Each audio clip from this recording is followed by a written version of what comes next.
क्योंकि कहा जाता है कि जो ठोकर से गिर जाता है और कोई उठा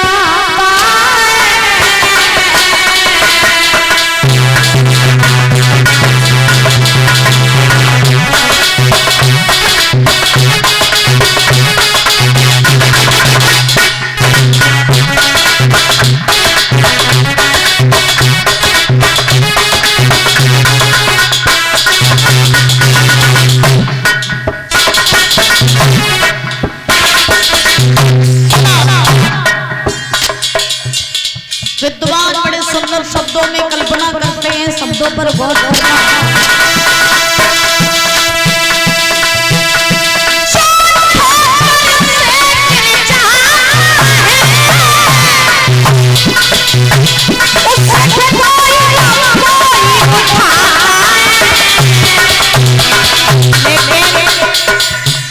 जो नजरों से गिर जाता है,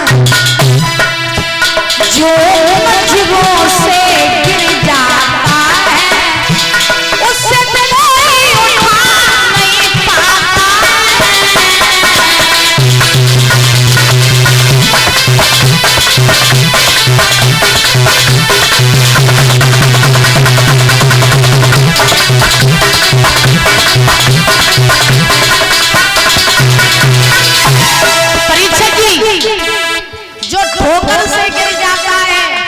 उसे कोई ना कोई उठाता है, लेकिन जो नजरों से गिर जाता है उसे कोई उठा नहीं आता है।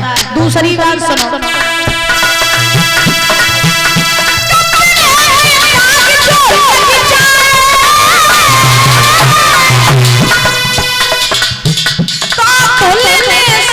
छुट जाता है यदि कुल में दाग जो लग जाए, यदि कुल में दाग जो लग जाए, उससे कोई छुटा नहीं पाता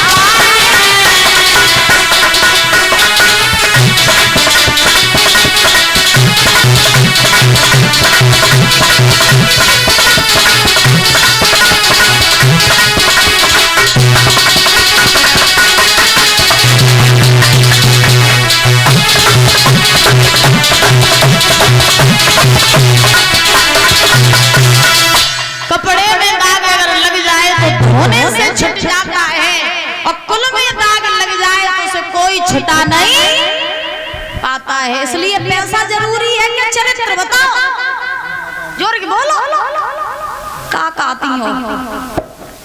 हाँ, भलीवान के बिहारी लाल महाराज, आज वो राक्षस जो था जोर जोर से हंसने लगा।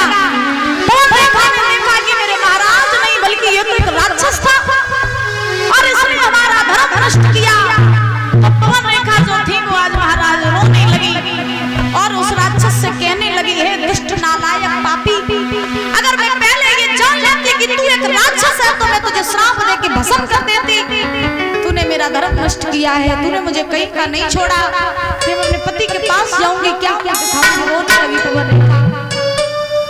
उस राक्षस ने कहा, सुनो, मैंने तुम्हें स्पर्श किया और मेरे इसी स्पर्श से जब तुम्हारे गर्भ से बालक जन्म लेगा तो मेरे ही जैसा वीर योद्धा बलधारी होगा, संत महात्माओं को सताएगा, अत्याचार पाप करेगा।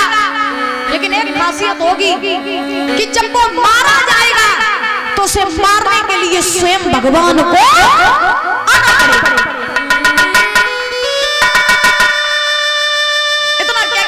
चला गया पवन रेखा, मथुरा में आई, अपने पति उग्रसेन को सारी बात बताई।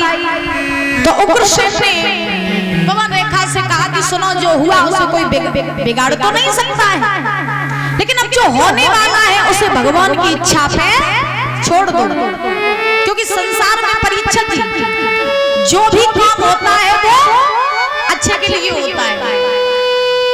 जो हो रहा है वो भी अच्छा हो रहा है, हो चुका वो भी अच्छा ही हुआ और जो होगा वो भी अच्छा होगा।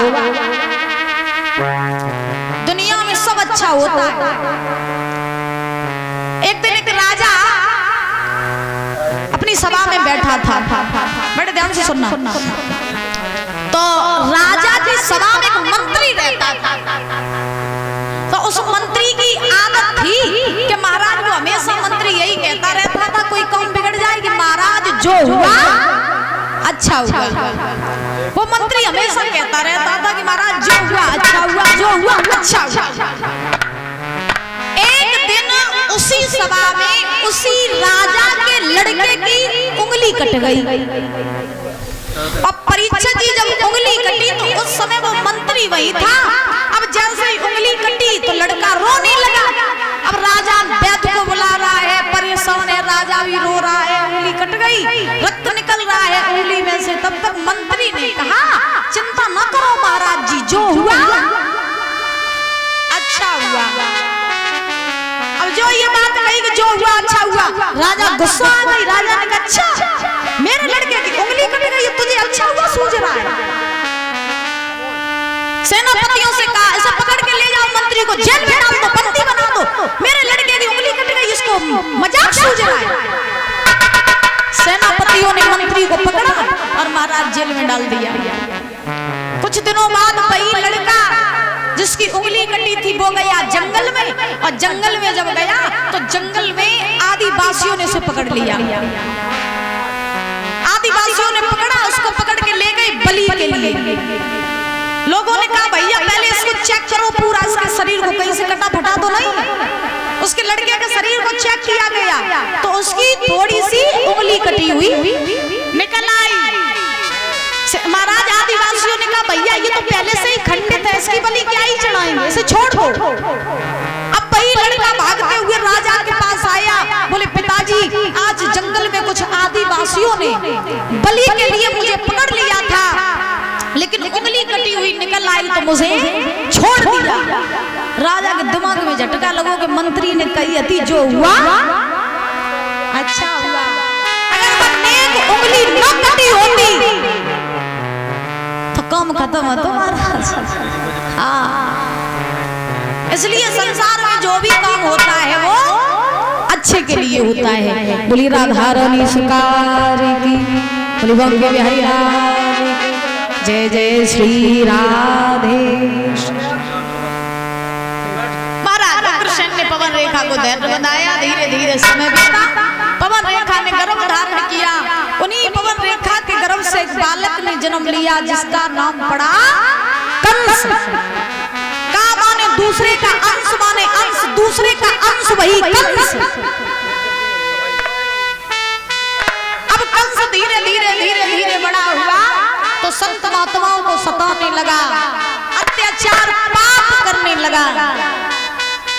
छोटे छोटे बच्चों के साथ खेलने जाता तो किसी को जल में डाल देता, किसी को वृक्ष से नीचे डाल देता, किसी को जमीन में गड़वा देता, ऐसे उत्पात करने लगा। आइए ताली बजा करके बोलेंगे सभी लोग बड़े भाव से, उसके बाद कथा में प्रवेश करेंगे।